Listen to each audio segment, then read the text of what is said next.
இயேசு உங்களை நேசிக்கிறார். பிரியமானவர்களை, இந்த நாளில் ஆண்டவர் நம்மளோடு பேசும்படியாய் வேதத்திலிருந்து ஒரு வசனத்தை கூட, சில வசனங்களை கூட வாசித்து நமக்கு கற்றுக்கொள்ளக்கூடிய இந்த கடைசி காலங்களில் நம்ம அறிந்து கொள்ளக்கூடிய காரியங்களை எச்சரிக்கையாக இருக்கும்படி ஆவியானவர் நம்ம கற்றுக் கொடுக்கக்கூடிய காரியத்தை பார்ப்போம். மேலும் பாருங்க, வெளிப்படுத்தின விசேஷம் 13வது அதிகாரம் 15வது வசனம் எப்படியா வச்சு, மேலும் அம்மிருகத்தின் சொரூபம் பேசத்தக்கதாகவும் மிருகத்தின் சொரூபத்தை வணங்காத யாவரையும் கொலை செய்யத்தக்கதாகவும் மிருகத்தின் சொரூபத்திற்கு ஆவியை கொடுக்கும்படி அதற்கு சத்துவம் கொடுக்கப்பட்டது. அது சிறியோர் பெரியோர், ஐஸ்வர்யவான்கள், தரித்திரர், சுயாதீனர், அடிமைகள், இவர்கள் யாவரும் தங்கள் வலது கையினாவது நெற்றியினாவது ஒரு முத்திரையை பெறும்படிக்கும் அந்த மிருகத்தின் முத்திரையாவது அது நாமத்தையாவது நாமத்தின் லக்கத்தையாவது தரித்து கொள்ளுகிறான் தவிர வேறொருவனும் கொல்லவும் விற்கவும் கூடாதபடிக்கு செய்தது. இதில் ஞானம் விளங்கும். அந்த மிருகத்தின் லக்கத்தை புத்தியுள்ளவன் கணக்கு பார்க்க கடவன். அது மனுஷனுடைய இலக்கமாக இருக்கிறது.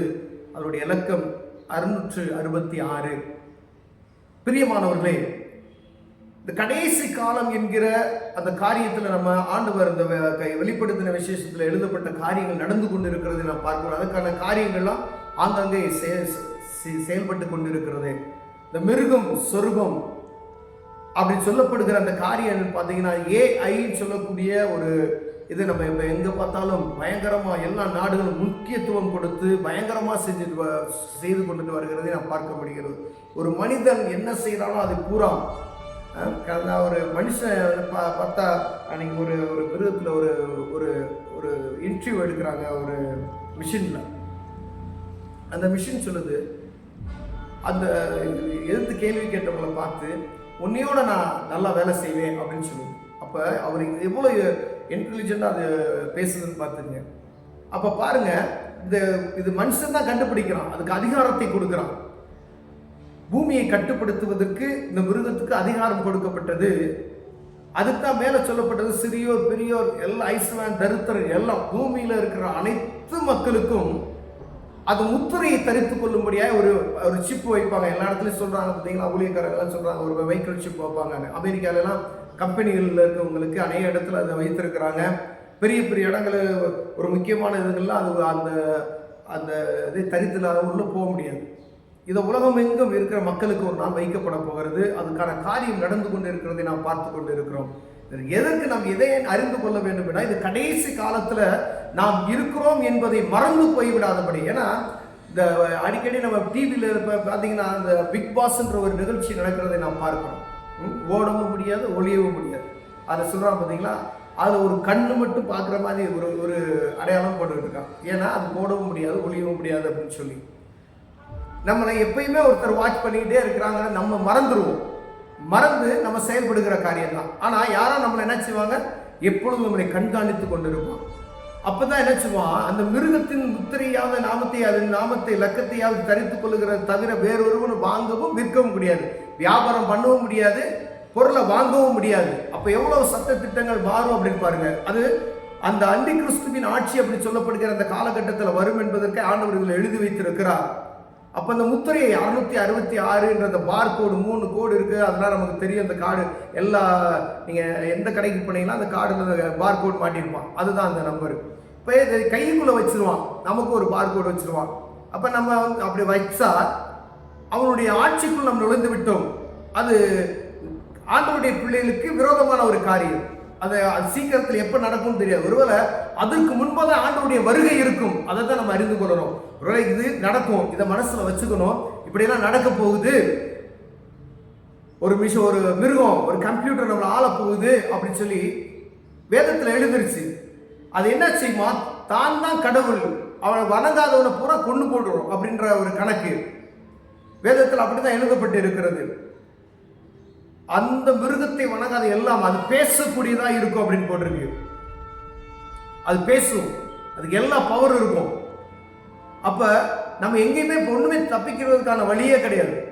ஏன்னா அதனுடைய நம்மளை எங்கு போனாலும் வாட்ச் பண்றதுக்கு என்ன செஞ்சாலும் அதை காமிச்சு கொடுத்துரும். அப்படிப்பட்டதான காரியத்தை இதுல எழுதப்பட்டு இருக்கிறது. ஆனா அதுக்கு முன்பதாக ஆண்டவருடைய வருகை இருக்கிறது.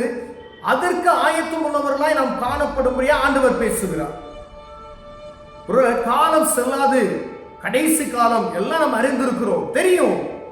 ஆனா இந்த டிவி நிகழ்ச்சியில நீங்க பாக்குறீங்க பாத்தீங்களா, அவங்களை அறியாமலே செய்யக்கூடிய காரியங்கள், இது நம்மளை மதிமயக்கக்கூடிய ஒரு காரியம் நாம் நடந்து கொண்டே இருக்கும். இது ஏன் அப்படின்னா, நம்ம உலக கவலையில, உலக நெருக்கத்துல நமக்கு இருக்கக்கூடிய காரியத்தை பார்த்து கொண்டே இருப்போம் ஒழிய ஆண்டவருடைய வருகையை நாம் மறந்து போய் விடுகிறோம். ரெண்டுமே இருக்கணும். ஆண்டவருடைய பிள்ளைகள் ஆண்டவர் அற்புதம் செய்து கொண்டே இருப்பார். ஆனாலும் அவருடைய வருகைக்கு எதிர்நோக்கி இருக்கிறவர்களாய், புத்தியுள்ளவர்களாய் காணப்படும்படியாய் அங்கும் அதையும் நம்ம பார்க்கணும். முதலில் தேவனுடைய ராஜ்யத்தையும் அவருடைய நீதியை தேடுங்கள், அப்பொழுது இவையெல்லாம் உங்களுக்கு கொடுக்கப்படும் என்று ஆண்டவர் சொல்லிட்டார். அப்ப இந்த ஆட்சி அமர்வதற்கு முன்பதாய் தேவனுடைய ஆட்சி உண்டாகும். அதற்கு முன்பதாய் ஆண்டவருடைய பிரசன்னத்துக்குள் நாம் நுழைந்து விடுவதற்கு நாம் பாத்திரவான்களை மாறுபடி ஆண்டவர் நம்மளோடு பேசிக் கொண்டிருக்கிறார். பிரியமானவர்களே, ஒருவேளை இப்படிப்பட்டதான காரியத்தில் நம்ம குறைச்சலவர்களா இருக்கிறோமா? ஆண்டவர் எதுக்காக இந்த காரியத்தை நம்ம சொல்றாருன்னா, ஒருவேளை இப்படிலாம் ஒரு அதிகாரம் நடக்க போகுது, இந்த 666 நம்பர் நம்ம ஒரு மைக்ரோசிப் நமக்குள்ள வைக்க போறோம், இதெல்லாம் வைக்க போறோம். ஆனா அதற்கு முன்பதாய் அவர் வருகை இருக்கும் என்பதை நாம் மறந்து போய்விடக்கூடாது. பிரியமானவர்களே, அந்த வருகைக்கு ஆயத்தம் உள்ளவர்களாய், புத்தி உள்ளவர்களாய் நாம் காணப்படும்படியாய், அவர் வருகைக்கு நம்ம எதிர்நோக்கி இருக்கும்படியாய், வானத்தில் எக்காலங்கள் ஊதப்படும் பொழுது ஆண்டவர் வருவார். அவரோடு இணைந்து செல்லக்கூடிய ஒரு பாக்கியத்தை பெறுவதற்கு ஆண்டவர் நம்மை துரிதப்படுத்திக் கொண்டிருக்கிறார். ஒருவேளை ஒரு குடும்பத்தில் 5 பேர் இருக்கிறோம் அப்படின்னு வச்சுக்கோங்களேன், ஒருவர் கைவிடப்பட்டுட்டு, கணவன் மனைவியோ, ஒரு கணவன் மட்டும் எடுத்துக்கொள்ளப்பட்டு, இல்லை மனைவி மட்டும் எடுத்துக்கொள்ளப்பட்டு, பிள்ளைகள் மற்றவங்களாம் கைவிடப்பட்ட ஒரு சூழ்நிலை இருக்குமே. ஆனால் எவ்வளவு வேதனையான காரியம் பார்த்தீங்களா? அப்படி ஒரு சூழ்நிலை வராதபடிக்கு ஆண்டவரோடு இணைந்திருக்கிறவர்களாய், குடும்பமாய் கைகோர்த்து தேவ சமூகத்தை நோக்கி பார்க்கும்படி அழைக்கப்படுகிறோம். பிரியமானவர்களே, அதற்கு பின்பதாய் இருக்கக்கூடிய காலங்கள் கொடுமையாயும் கொடூரமாயும் துஷ்டத்தனமாயும் இருக்கும் என்பதை நாம் அறிந்திருக்கிறோம். அதுக்குள்ள வாழ்வதற்கு ரொம்ப கடினமான காரியங்கள்.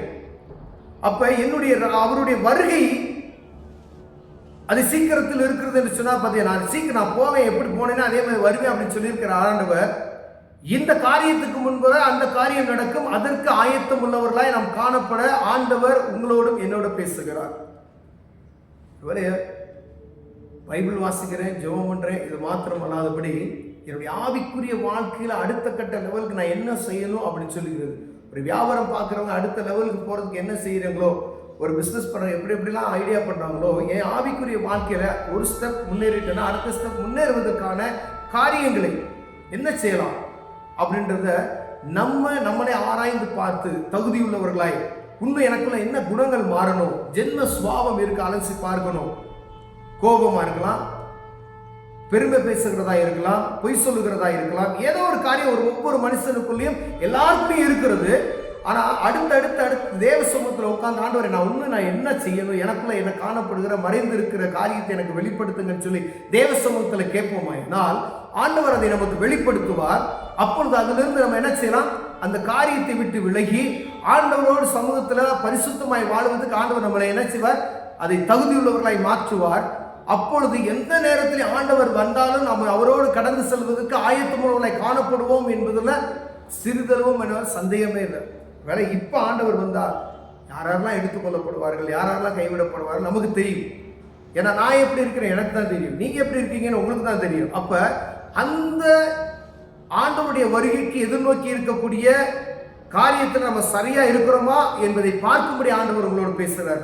கண்களை மூடுவோம், ஜெபம். ஆண்டவரே, கிறிஸ்துவின் வருகைக்கு எதிர்நோக்கியுள்ளவர்களாய் ஆண்டவரே, உம்மோடு நீ வரும்பொழுது உம்மோடு இணைந்திருக்கு, உம்மோடு கடந்து செல்கிறவர்களாய் நாங்கள் காணப்பட அது ஆயத்தமாய் இருக்க ஆண்டவரே எங்களுக்கு உதவி செய்யுங்க. எங்களை மெய் மறக்கிற மதிமயக்கக்கூடிய காரியங்களுக்கு அடிமைப்பட்டு விடாதபடி காத்துக்கொள்ளுங்க. இயேசுவின் நாமத்தில் பிதாவே, ஆமென்.